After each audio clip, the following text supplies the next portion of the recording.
عليكم ورحمة الله وبركاته.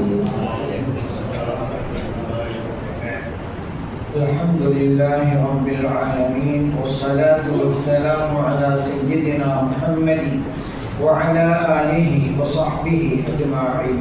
وما توفيقي إلا بالله، لا حول ولا قوة إلا بالله العلي العظيم. سبحانك لا علم لنا إلا ما علمتنا إنك أنت العليم الحكيم. கண்ணியத்துக்குரிய பெரியோர்களே, அன்பார்ந்த சகோதரர்களே, இன்றைக்கு இந்தியா முழுவதும் ஐ லவ் முஹம்மது ஸல்லல்லாஹு அலைஹி வஸல்லம் என்கின்ற வாசகம் வழங்குவதை நீங்கள் கேட்டிருப்பீர்கள். இன்றைக்கு இந்தியாவிலே உள்ள நகரங்கள் முழுவதிலும் இளைஞர்கள், பெரியவர்கள், பெண்கள் உட்பட இந்த வாசகத்தை கூறிக்கொண்டிருக்கிறார்கள். அதற்கு காரணம் என்ன? சமீபத்தில் ஊபி மாநிலத்திலே கான்பூரிலே ஒரு மீலாது நபி பெருவிழா நடைபெற்றது. அதிலே ஐ லவ் முஹம்மது ஸல்லல்லாஹு அலைஹி வஸல்லம் என்று ஒரு பேனர் வைக்கப்பட்டிருந்தது. இது பிடிக்கவில்லை அங்கிருக்கக்கூடிய அரசுக்கு.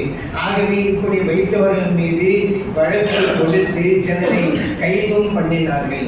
இதற்காகத்தான் எதிர்ப்பு தெரிவிக்கின்ற வகையிலே இந்தியா முழுவதும் ஐ லவ் முஹம்மது ஸல்லல்லாஹு அலைஹி வஸல்லம் என்கின்ற வாசகம் வழங்கப்பட்டது. ஒரு தடவை எழுதப்பட்டதை அவர்கள் எதிர்த்தார்கள்.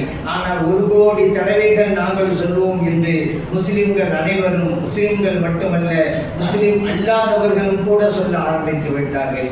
ஏன் முஸ்லிம்கள் ஐ லவ் முஹம்மது ஸல்லல்லாஹு அலைஹி வஸல்லம் என்று சொல்ல வேண்டும்? முஸ்லிம் அல்லாதவர்களும் ஏன் சொல்ல வேண்டும்? பெண்கள் ஏன் சொல்ல வேண்டும்? காரணம் தெரிய வேண்டும் அல்லவா? ஐ லவ் முஹம்மது ஸல்லல்லாஹு அலைஹி வஸல்லம் என்றால் என்ன பொருள்? நான் முஹம்மது ஸல்லல்லாஹு அலைஹி வஸல்லம் அவர்களை நேசிக்கிறேன் என்பதுதான். நம்முடைய நேசத்தை வெளிப்படுத்துவது நமது உரிமை. இந்த நாட்டிலே நமக்கு வழங்கப்பட்ட உரிமையின் அடிப்படையிலே தான் இந்த வாசகத்தை நாம் கூறுகிறோம். இது கூறக்கூடாது என்றால் அரசியல் சாசனத்திலே முஸ்லிம்களுக்கு வழங்கப்பட்ட அந்த உரிமையை சிலர் தடுக்க நினைக்கிறார்கள் என்பதுதான் பொருளாகும். முஸ்லிம்கள் ஏன் கூறுகிறார்கள் முஹம்மது ஸல்லல்லாஹு அலைஹி வஸல்லம் அவர்களை நாங்கள் நேசிக்கிறோம் என்று? அதற்கு பல காரணங்கள். இஸ்லாம் கிடைத்தது அந்த முஹம்மது ஸல்லல்லாஹு அலைஹி வஸல்லம் அவர்களின் மூலமாகத்தான். இஸ்லாம் என்பதுதான் உயர்ந்த மார்க்கம். அந்த மார்க்கம் தான் இறைவனிடத்திலே அங்கீகரிக்கப்பட வேண்டிய மார்க்கம். காரணம், இறைவன் சொன்னான், இன்னத்தீன இன்தல்லாஹில் இஸ்லாம், இறைவனிடத்திலே ஒப்புக்கொள்ளப்பட்ட மார்க்கம் இஸ்லாம் என்பதுதான் என்று இறைவனே குர்ஆனில் சொல்லிவிட்டான். இந்த மார்க்கம் அல்லாதே வேறொன்றை ஒருவன் தேர்ந்தெடுத்தால் அது இறைவனிடத்திலே ஏற்றுக்கொள்ளப்படாது. அதையும் இறைவன் தெளிவாக சொல்லிவிட்டான். வமை யத்தபி கைர சபீலில் முஃமினீன் வமை யத்தபி கைர இஸ்லாமி தீனன் ஃபலயுக்பல மின்ஹு, யார் இஸ்லாம் அல்லாததை ஒருவர் பின்பற்றுகிறாரோ மார்க்கமாக, அது அல்லாஹ்விடத்திலே ஏற்றுக்கொள்ளப்படாது என்று இறைவன் சொல்லிவிட்டான். அவனிடம், இறைவனிடம் ஏற்றுக்கொள்ளப்பட்ட மார்க்கம் இஸ்லாம். அதை தந்தவர்கள் முஹம்மது ஸல்லல்லாஹு அலைஹி வஸல்லம் அவர்கள். வேறு எந்த மதம் ஏற்றுக்கொள்ளப்படாது. அது மட்டுமல்ல, வரதீது லக்குமுல் இஸ்லாம தீனா, இறைவன் குர்ஆனில் சொன்னான், உங்களுக்கு இஸ்லாம் மார்க்கத்தை நான் பொருந்திக் கொண்டிருக்கிறேன் என்கிறான். அப்படிப்பட்ட உயர்ந்த மார்க்கத்தை முஹம்மது ஸல்லல்லாஹு அலைஹி வஸல்லம் அவர்கள் தந்தார்கள் அல்லவா? ஆகவேதான் நாம் கூறுகிறோம், நாங்கள் நேசிக்கிறோம் முஹம்மது ஸல்லல்லாஹு அலைஹி வஸல்லம் அவர்களை.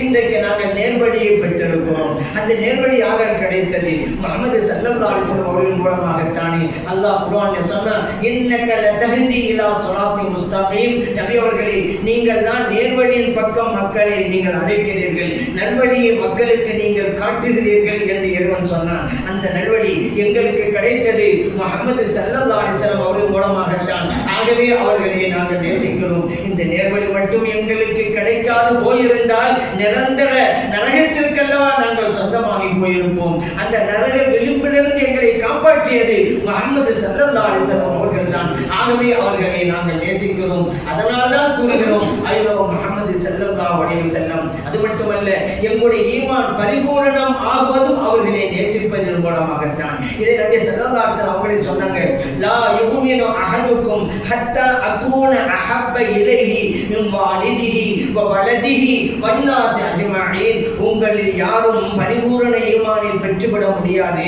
அவர் தன்னுடைய பெற்றோர்களை விடவும், தனது பிள்ளைகளை விடவும், மக்கள் அனைவரை விடவும் என்னை நேசிக்க நேசிக்காத வரைக்கும் என்று நபி ஸல்லல்லாஹு அலைஹி வஸல்லம் சொல்லிட்டாங்க. புகாரில் பதிவு செய்யப்பட்ட ஹதீஸ். எங்களுடைய ஈமான் பரிபூரணம் ஆக வேண்டும் என்றால் நபி ஸல்லல்லாஹு அலைஹி வஸல்லம் அவர்களை நேசிக்க வேண்டும். ஆகவேதான் நாங்கள் நபி ஸல்லல்லாஹு அலைஹி வஸல்லம் அவர்களை நேசிக்கிறோம் என்று நாங்கள் கூறுகிறோம். அது மட்டுமல்ல, நபி ஸல்லல்லாஹு அலைஹி வஸல்லம் அவர்களோடு சொர்க்கத்திலே இருக்க வேண்டும் நாங்கள் விரும்புகிறோம். இந்த நேசிப்பின் மூலமாகத்தான் எங்களுக்கு அது கிடைக்கிறது. ஸல்லல்லாஹு அலைஹி வஸல்லம் சொன்னாங்கல்ல, அல் மர்உ மஅமன் அஹப்ப, ஒரு மனிதன் யாரை நேசிக்கிறாரோ அவர் கூட இருப்பார் மறுமையிலே சொர்க்கத்திலே என்று ஸல்லல்லாஹு அலைஹி வஸல்லம் சொன்னாங்களே. இது புகாரி ஷரீஃபில் பதிவு செய்யப்பட்டிருக்கிறது. நாங்கள் விரும்புகிறோம் நபி ஸல்லல்லாஹு அலைஹி வஸல்லம் அவர்களோடு சொர்க்கத்திலே இருக்க வேண்டும் என்று. அவர்களை நேசித்தால் அது கிடைக்கும் என்று நபி ஸல்லல்லாஹு அலைஹி வஸல்லம் அவர்கள் எங்களுக்கு வாக்குறுதி வழங்கியிருக்கிறார்கள்.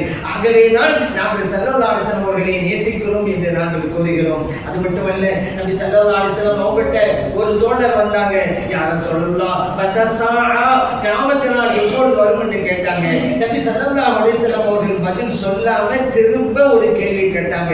என்ன தெரியுமா? மா அஇதத்தலஹா, தோழரே கியாமத் நாளை பற்றி இவ்வளவு அக்கறையோடு கேட்கிறீங்களே, அந்த கியாமத் நாளைக்காக நீங்க எதை தயார் செய்து வைத்திருக்கிறீர்கள் அப்படி கேட்டும்போது அந்த தோழர் சொன்னாங்க, யா ரசூலுல்லாஹ் நான் ஒரு பெரிய வணக்கமெல்லாம் செய்யற யா ரசூலுல்லாஹ், ஆனா ஒண்ணு மட்டும் எனக்கு இருக்குது யா ரசூலுல்லாஹ். அது என்ன தெரியுமா?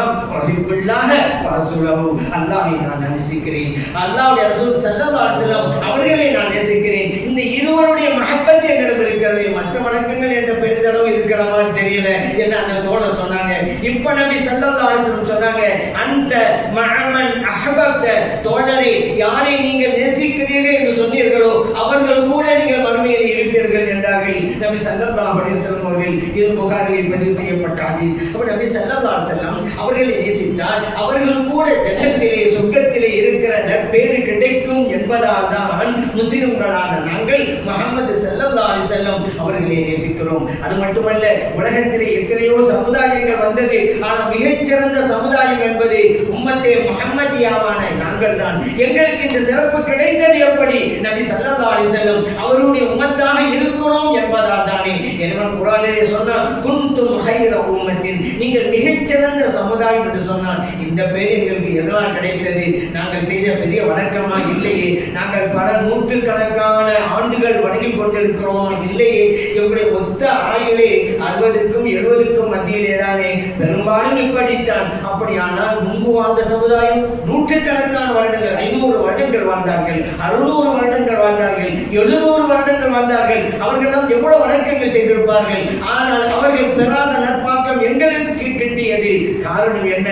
நபி ஸல்லல்லாஹு அலைஹி வஸல்லம் அவருடைய உம்மத்தினராக நாங்கள் இருக்கிறோம் என்பதை தவிர வேறொன்றும் இல்லை என்றால் அந்த நபி ஸல்லல்லாஹு அலைஹி வஸல்லம் அவர்களை இதனால் தான் நாங்கள் நேசிக்கிறோம். அது மட்டுமா, இந்த உலகத்திலே நாம் இறுதியானவர்கள் தான், கடைசி சமுதாயம் நாம் தான். ஆனால் மறுமையிலே சொர்க்கத்திலே பிரவேசிக்கின்ற முதல் சமுதாயம் நாம். இதை நபி ஸல்லல்லாஹு அலைஹி வஸல்லம் அவர்களே சொன்னாங்க, நஹ்னுல் ஆகிரூன், இந்த உலகத்தில் நாம் கடைசியாக வந்தோம்.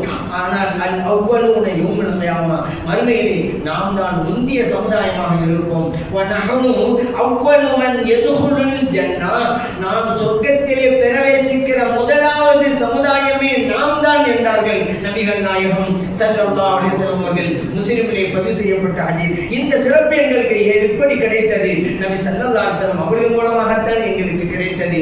ஆகவே தான் அவர்களை நாங்கள் நேசிக்கிறோம். அது மட்டுமல்ல, மறுமையிலே எல்லோரும் அன்னோட கட்டப்பட்டு கொண்டிருக்கிற நேரத்திலே அல்லாஹ் தஆலா எப்படியான பாதுகாக்க மாட்டானா என்று இருக்கிற நேரத்திலே எங்கள் நபி ஸல்லல்லாஹு அலைஹி வஸல்லம் அவர்கள் செய்த ஷஃபாஅத்தின் மூலமாகத்தான் நாங்கள் வெற்றி பெறப் போகிறோம். ஆகவே அவர்களை நாங்கள் நேசிக்கிறோம். மறுமையிலே எல்லோரும் கடும் தண்ணீரை தண்ணீர் இல்லாமல் தாகத்திலே இருக்கின்ற போது எங்கள் நபி ஸல்லல்லாஹு அலைஹி வஸல்லம் அவருடைய சமூகத்துக்கு நாங்கள் போவோம். ஹவுதுல் கௌசர் என்ற தடாகத்திலிருந்து தண்ணீர் எடுத்து எங்களுக்கு கொடுப்பாங்க. அதை நாங்கள் குடிச்சிட்டா எங்களுக்கு தாகம் போயிடும், இனி தாகமே ஏற்படாது என்கின்ற அளவுக்கு எங்களுக்கு உயர்ந்த நிலை ஏற்படும் அல்லவா. எங்களுக்கு அந்த ஹவுதுல் கௌசர் என்கின்ற தடாகத்திலிருந்து நீர் புகட்ட போகிற எங்கள் நபி ஸல்லல்லாஹு அலைஹி வஸல்லம் அவர்களை நாங்கள் நேசிக்கிறோம். இப்போது புரிகிறதா நாங்கள் ஏன் அவர்கள் நேசிக்கிறோம் என்று?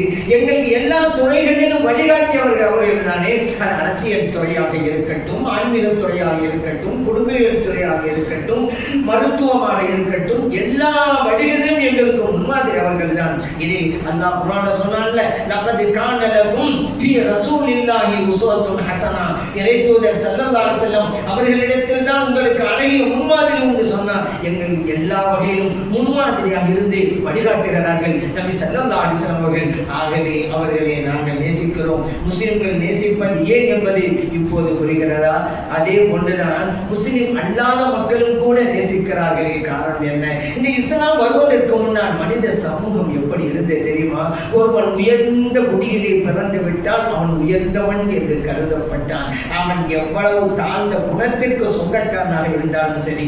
அதே போல ஒரு தாழ்ந்த குடியிலே ஒரு பிறந்து விட்டால் அவன் தாழ்ந்தவன் தான். அவன் உயர்ந்த குணங்களுக்கும் பண்புகளுக்கும் சொந்தக்காரனாக இருந்தாலும் சரி. இப்பொழுது நிலையை மாற்றி அமைத்தார்கள் கண்மணி நாயகம் ஸல்லல்லாஹு அலைஹி வஸல்லம் அவர்கள். ஒரு மனிதன் பிறப்பால் உயரவும் முடியாது, ஒரு மனிதன் பிறப்பால் தாழவும் முடியாது. இன் அக்ரமக்கும் இன்தல்லாஹி அத்காக்கும், உங்களிடம் யாரிடம் நன்னடத்தை உள்ளதோ அவன்தான் உயர்ந்த மனிதன் என்று குர்ஆன் சொன்னாங்க. இதை நடைமுறைப்படுத்தி காட்டியவர்கள் நபிகள் நாயகம் ஸல்லல்லாஹு அலைஹி வஸல்லம் அவர்கள் அல்லவா?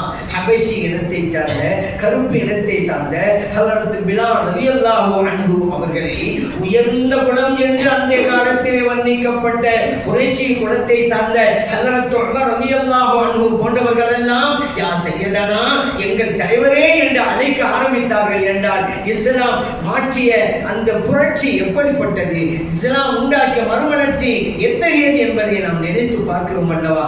ஆகவேதான் மற்றவர்களும் கூட ஸல்லல்லாஹு அலைஹி வஸல்லம் அவர்களை நேசிக்கிறார்கள். ஏன்? இந்த உலகத்தில் சமத்துவத்தை கொண்டு வந்தது முஹம்மது ஸல்லல்லாஹு அலைஹி வஸல்லம் அவர்கள் தான். சமூக நீதியை கொண்டு வந்தது முஹம்மது ஸல்லல்லாஹு அலைஹி வஸல்லம் அவர்கள் தான்.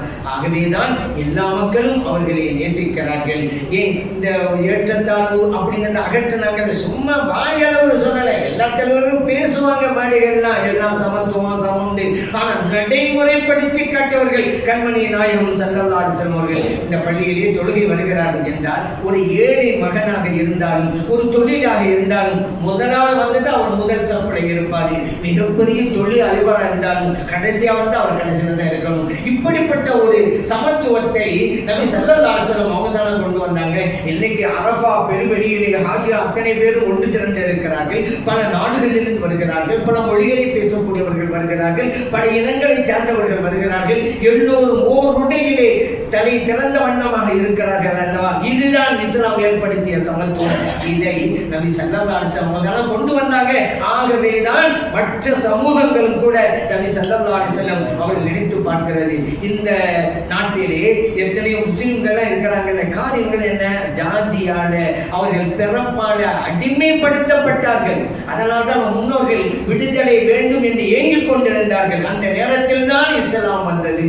இந்த அடிமை விலங்கை உடைத்திட்டது அந்த இஸ்லாம். எல்லோரும் சார சாரையாக முஸ்லிம் இஸ்லாத்திலே வந்தார்கள். இன்றைக்கு பல கோடி மக்கள் இருக்கிறார்கள் என்றால் காரணம் என்ன? அந்த இஸ்லாம் கொண்டு வந்த சமத்துவம் தான், சமூக நீதி தான், சுயமரியாதையோடு வாழ வேண்டும் என்பதை சொல்லிக் கொடுத்தது இஸ்லாம் மட்டும்தான். இது முஹம்மது ஸல்லல்லாஹு அலைஹி வஸல்லம் அவங்க தான் செஞ்சு காட்டினாங்க. மனிதர்களுக்கு உண்டான உரிமையை வழங்கியது மட்டுமல்ல, மனிதர்களே உங்களுக்கு இன்னென்ன உரிமைகள் உண்டு என்று சொல்லிக் கொடுத்தவர்கள் முஹம்மது ஸல்லல்லாஹு அலைஹி வஸல்லம் அவர்கள். ஆகவேதான் பிற சமூக மக்கள் கூட நபி ஸல்லல்லாஹு அலைஹி வஸல்லம் அவர்களை நேசிக்கிறார்கள். அவர்களும் சொல்கிறார்கள் ஐ லவ் முஹம்மது ஸல்லல்லாஹு அலைஹி வஸல்லம். பார்த்திருப்பீங்களே யூடியூப்லனா எத்தனை பேர் அந்த நாமமெல்லாம் போட்டுக்கிறாங்க நெத்தியில. பிற சமூக மக்கள் அவங்க ஆணித்தரமா சொல்றாங்க ஐ லவ் முஹம்மது ஸல்லல்லாஹு அலைஹி வஸல்லம், என்ன கைது பண்ணு பாரு அப்படிங்கிறாங்க. அந்த அளவுக்கு அவர்களுடைய உள்ளத்திலே தாக்கத்தை ஏற்படுத்தியவர்கள் புரட்சியாளர் முஹம்மது ஸல்லல்லாஹு அலைஹி வஸல்லம் அவங்க தான். சரி, பெண்கள் கூட, பெண்கள் என்ன முஸ்லிம் அல்லாத பெண்கள் கூட இது யூடியூப்ல வந்து பார்த்திருப்பீங்க. பல பேருக்கு மத்தியில் அந்த பெண்ணு சொல்றது ஐ லவ் முஹம்மது ஸல்லல்லாஹு அலைஹி வஸல்லம், எனக்குள்ள உரிமை என்ன செய்வாய் என்று கேட்கிறது அந்த பெண்மணி. ஏன் இந்த பெண்கள் எல்லாம் கூட ஏன் சொன்னாங்க? பெண்களுக்கு உண்டான உரிமைகளை வழங்கியது முஹம்மது ஸல்லல்லாஹு அலைஹி வஸல்லம் தான். ஏன்னா அவங்க இறை தூதரா வந்த போது அந்த அரபு நாட்டில் நடந்த கொடுமை என்னங்க? ஒரு பெண் குழந்தை பிறந்துட்டா உயிரோடு புதைக்கப்பட்டது அந்த குழந்தை. ஏன்? அது ஒரு அவமானமாக கருதினார்கள் அன்றைய அரபிகள். அதான் குர்ஆன் சொல்லி காட்டால வைதா புஷ்ஷர அஹதுஹும் பில் உன்ஸா கல்ல வஜ்ஹுஹு முஸ்வத்தன் வ ஹுவ கதீம். அந்த அரபியில் யாராவது ஒரு ஆளுக்கு பெண் குழந்தை பிறந்துட்டா, இந்தாப்பா உனக்கு பெண் குழந்தை பிறந்திருக்கு ஒரு செய்தி சொல்லப்படாது. அந்த செய்தி கூட அல்லாஹ் புஷ்யரங்கிறான், நற்செய்தி என்றுதான் அல்லாஹ் சொல்றான். அந்த நற்செய்தியை சொல்லப்பட்டா அவனுடைய முகம் வேறு கருத்து போய்விடுகிறது, அவன் வெறுத்து போகிறான். எந்த அளவுக்கு எத்தவாறாம் இனல் கோமி, சமூகத்தை விட்டு ஓடி ஒளிந்து ஒழுகிறான் அவன். ஏன் ரோட்டில் நடந்து போனா 4 பேர் சொல்லுவாங்களாம், போறான் பாரு அவனுக்கு தான் பொம்பளை கூட குழந்தைருக்கு சொல்லுவாங்கிறதுனாலயே வெளியில தனக்காட்ட மாட்டாங்க. அதை இறைவன் கூட அப்படியே சொல்லி காட்டுகிறான். அவனுக்கு இருக்கக்கூடிய நிலைமை என்ன? ரெண்டுல ஒண்ணுதான் முன்னாள் நிற்கும். மக்கள் என்ன நினைச்சாலும் சரி, நமக்கு அவமானம் ஏற்பட்டாலும் சரி, பிள்ளைய வச்சு வளர்த்துக்குவோம் அப்படிங்கிற ஒரு முடிவு எடுக்கணும். இல்லையா உயிரோடு போட்டு புதைச்சல், ரெண்டுல ஒண்ணுதான். இப்படிப்பட்ட காலம் அல்லவா? ஆனா இப்போ நபி ஸல்லல்லாஹு அலைஹி வஸல்லம் சொன்னாங்க, இந்தாப்பா ஒரு பெண் குழந்தையை ஈண்டெடுத்து நீ வளர்த்து உருவாக்கிட்டா உனக்கு சொர்க்கத்தை அவன் தயார் செய்து வைத்திருக்கிறான் என்று சொல்லி அந்த அவலத்தை அடியோடு அகற்றியவர்கள் நபிகள் நாயகம் ஸல்லல்லாஹு அலைஹி வஸல்லம் அவர்கள். பெண்கள் அதைத்தான் பார்க்கிறார்கள். இந்த நாட்டிலும் கூட பெண் குழந்தைகளை கொள்வதுங்கிறது இல்லாமல் இருந்ததா? இன்னைக்கு கூட சில ஊர்வல் இருக்குது. உசிலம்பட்டி போன்ற ஊர்வல்லாம் இந்த மாதிரி பெண் குழந்தை பிறந்துட்டா 4 பிரச்சனை, பல வகையில திருமணம் கொடுக்க பிரச்சனை, அந்த பிரச்சனை, இந்த பிரச்சனை, இந்த 1000 பிரச்சனை இவங்களா உருவாக்கிட்டு கள்ளிப்பாலை கொடுத்து சாகடிக்கிறார்கள். நெல்மணியை அந்த குழந்தைகளுக்கு கொடுத்து மூத்தாக்கின்றாங்க. இன்னைக்கு நடக்குதுங்க. ஆனா பெரும்பாலும் இன்றைக்கு இல்லை நம்ம நாட்டில். காரணம் என்ன? இஸ்லாம் வந்ததுனாலதான். இஸ்லாம் வந்தது, பெண்களுக்கு இழைக்கப்பட்ட அநீதிகள் எல்லாம் பறந்து போயிடுச்சு. அதுல தானே நீங்க உடன்கட்டை ஏறுதல் கேள்விப்பட்டிருப்பீங்க. ஒரு கணவன் இறந்துட்டா அவனை தீட்டு கொளுத்துவாங்க. அவங்களுடைய சம்பிரதாய பழப்படி நெருப்பு எத்திட்டு இருக்கும்போது அவனுடைய மனைவியாக இருந்த பெண்மணியை அந்த தீட்டு இறக்கிடுவாங்க. உடன்கட்டை ஏறுதல் எவ்வளவு கொடுமை. ஆனா இதே மாற்று நடந்துச்சாங்க. ஒரு பெண்மணி, மனைவியா இருந்த பெண்மணி இறந்து போயிட்டா, அவளுக்கு கணவனாக இருந்தவனை இறக்க அந்த தீயில நடந்துச்சாங்க இல்லையே? ஆணாதிக்கம் அந்த அளவுக்கு. சரி, நான் என்ன சொல்றேன், அவன் இறந்து போனான், ஏங்க நீங்க சாகடிக்கிறீங்க இந்த பெண்ணை? சரி, இஸ்லாம் மட்டும் இந்த நாட்டிற்கு வரலான்னு வச்சுக்கிறீங்க, அந்த அவலம் இன்னும் தொடரத்தானே செய்யும். இஸ்லாம் வந்ததால் தான் இது போன்ற அவலங்கள் எல்லாம் நீங்கியது. சரி, இன்னைக்கு பெண்களுக்கு சொத்துரிமை பேசுறோமே, இதுக்கு வித்திட்டது யார்? இஸ்லாம் தானே. சமீப காலத்துக்கு முன்னால தானே பெண்களுக்கு சொத்துரிமை உண்டு சட்டம் இயற்றினாங்க நம்ம நாட்டில். அதற்காக எத்தனை வேண்டுகோள்கள், அதற்காக எத்தனை போராட்டங்கள், அதற்கு பிறகுதானே. ஆனா 1400 ஆண்டுகளுக்கு முன்னால நபி ஸல்லல்லாஹு அலைஹி வஸல்லம் அவர்கள் பெண்களுக்கு சொத்துரிமை உண்டு என்று சொன்னாங்களே, அதுதான் இன்றைக்கு இவர்கள் சட்டம் இயற்றதற்கு காரணமாகிவிட்டது. ஆனா இன்னைக்கு சாதாரணமா கொடுக்கல, பல வேண்டுகோளுக்கு பிறகு. ஆனா நபி ஸல்லல்லாஹு அலைஹி வஸல்லம் அவர்கள் சொத்துரிமை உண்டு என்று சொன்னாங்கல்ல, அந்த நேரத்திலே இதற்காக யாராவது போராட்டம் செய்தார்களா? வேண்டுகோள் வைத்தார்களா? போராட்டம் நடத்தல அப்படிங்கிற மட்டுமல்லங்க, இதற்காக போராட்டம் நடத்த வேண்டும் என்கின்ற சிந்தனையே எழாத காலகட்டம் அது. கொடுத்தார்கள் சொத்துரிமையை. அதனால இங்கு பெண்கள் எல்லாம் நினைத்து பார்க்கிறார்கள். பெண்கள் சமூகத்து உயர்வை தந்தது யார்? முஹம்மது ஸல்லல்லாஹு அலைஹி வஸல்லம் அவங்க தானே. அவங்களை ஒதுக்கி வச்சாங்க. ஆனா நபி ஸல்லல்லாஹு அலைஹி வஸல்லம் சொன்னாங்க, தாய்மார்களின் பாதங்களுக்கு கீழ் தான் சொர்க்கம் இருக்கிறது என்றார்கள். நீ அந்த பெண்களையா ஒதுக்குறாய், வெறுக்கிறாய்? அந்த பெண்ணின் மூலமா தான் நீ விரும்புகிற சொர்க்கமே உனக்கு கிடைக்கும் என்று சொன்னவர்கள் முஹம்மது ஸல்லல்லாஹு அலைஹி வஸல்லம் அவர்கள். ஆகவேதான் இந்த பெண்கள் சமூகமும் கூட நபி ஸல்லல்லாஹு அலைஹி வஸல்லம் அவர்களை நேசிக்கிறோம், ஐ லவ் முஹம்மத் ஸல்லல்லாஹு அலைஹி வஸல்லம் என்று சொல்வதற்கு காரணம் அதுதான். ஆனால் சில பேருக்கு இது பிடிக்கல. ஏன் பிடிக்காது? இவ்வளவு பேருக்கு பிடிக்கும் போது இவங்களுடைய பிடிக்கலண்டா, இவங்க கொள்கைகளுக்கு மிகப்பெரிய எதிராக அமைவது அவ்வளவுதானே. இது எதுக்கிற யாரு? பிறப்பை அடிப்படையாக வைத்து பிழைத்துக் கொண்டிருக்கக்கூடியவர்கள் தான். பிறப்பாலை வேறுபாடு, நீ அதுல பிறந்தா அப்படி, நீ இதுல பிறந்தா இப்படி பிரிச்சு வச்சு மனித சமூகத்தையே அவமானப்படுத்தியிருக்கிறதுல ஒரு கூட்டம். அந்த கூட்டத்துடைய நோக்கத்திற்கு மிகப்பெரிய அடி இஸ்லாம் தான் கொடுக்குது. இதுக்கெல்லாம் கால் யாரு? முஹம்மது ஸல்லல்லாஹு அலைஹி வஸல்லம் தானே. ஆகவேதான் உங்களுக்கு பிடிக்க மாட்டேங்குது முஹம்மது ஸல்லல்லாஹு அலைஹி வஸல்லம் அவர்கள். ஆனால் இஸ்லாம் சமத்துவத்தை போதிக்கிறது புரிந்து கொண்ட அத்தனை பேரும் ஐ லவ் முஹம்மத் ஸல்லல்லாஹு அலைஹி வஸல்லம் என்று சொல்றாங்க. இன்னொன்னு, இந்த யூபி அரசு இதுல மட்டுமா முஸ்லிம்களுக்கு என்னென்ன வகையிலாம் இடைஞ்சல் கொடுக்கணுமோ, கொடைச்சல் கொடுக்கணுமோ கொடுத்துட்டு தானே இருக்கிறாங்க. அன்று ஒரு காலத்துக்கு முன்னால் நமக்கெல்லாம் தெரியும், சில ஆண்டுகளுக்கு முன்னால கடப்பாறையை வைத்துக் கொண்டு இதையெல்லாம் பாபரி மஸ்ஜிதை இடித்தார்கள். அதற்கு பிறகு சில பிரச்சனைகளை காரணம் காட்டி முஸ்லிம்களுடைய வீடுகளை புல்டோசரை வைத்து இடித்தார்கள். இன்றைக்கு ஐலோ முஹம்மது ஸல்லல்லாஹு அலைஹி வஸல்லம் என்று சொல்லக்கூடாது என்கின்ற ஒரு பிரச்சாரத்தை மேற்கொண்டு முஸ்லிம்களுடைய உள்ளங்களை இடித்துக் கொண்டிருக்கிறார். ஆனால் அதில் அவங்க பொறுத்து போனிச்சு, சட்டம் இது கோர்ட்டு அப்படி இப்படின்னு சொல்லி. ஆனால் இது அப்படி இல்லை, பொறுக்க மாட்டாங்க, காமிச்சிட்டாங்க. ஏன் இதில் தலையிட்டோங்கிற அளவுக்கு அவர்களுடைய எண்ணமே இப்போ பிரதிபலிக்கிறது.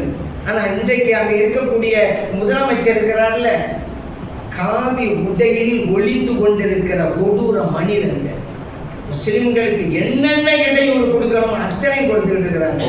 ஆனால் அதற்கெல்லாம் முஸ்லிம்களுக்கு உண்டான வெகுமதியும் சன்மானங்களும் இறைவன் அங்கே தயார் செய்து வைத்திருக்கிறான், அது ஒரு விஷயம். ஆனால் நம்முடைய கடமை என்ன, உணர்வுகள் என்ன என்பதை வெளிப்படுத்தி காட்டினார்கள் அங்கு இருக்கக்கூடிய முஸ்லிம்கள். அங்கு மட்டுமல்ல, பல மாநிலங்களிலே இந்த குரல் எதிரொலித்தது.